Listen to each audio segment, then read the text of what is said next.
Doctor Baba Saheb આંબેડકરજીની જન્મ જયંતિના અવસરે નવલખી મેદાનથી એક ભવ્ય શોભાયાત્રાનું આયોજન કરવામાં આવ્યું.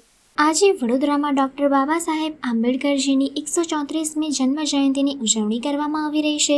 નવલખી મેદાનથી આજના વિશેષ અવસરે એક રેલીનું આયોજન કરવામાં આવ્યું હતું. રેલીનો પ્રારંભ ડોક્ટર બાબા સાહેબ આંબેડકરજીની પ્રતિમાને પુષ્પાંજલિ અર્પણ કર્યા બાદ કરવામાં આવ્યો હતો.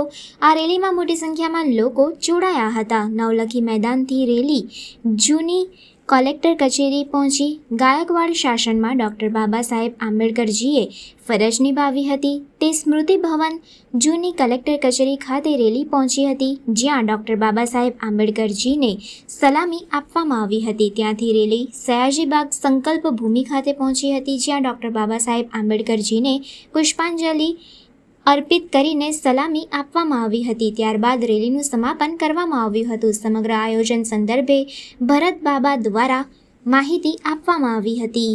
વિશ્વના મહાનાયક, વિશ્વ વિભૂતિ અને ભારત દેશના બંધારણના ઘડવૈયા ડૉક્ટર ભીમરાવ આંબેડકર સાહેબશ્રીની 134મી જન્મ જયંતિ છે.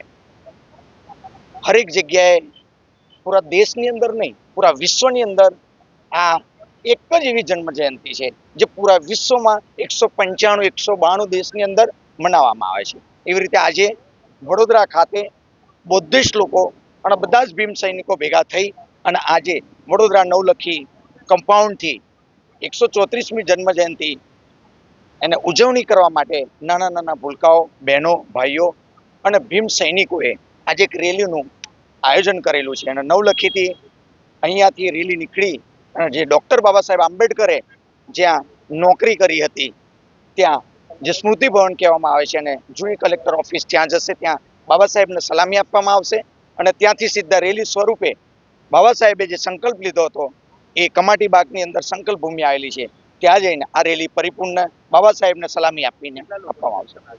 લગભગ 1000 થી 1500 લોકો છે, હજુ લોકો રસ્તામાં છે.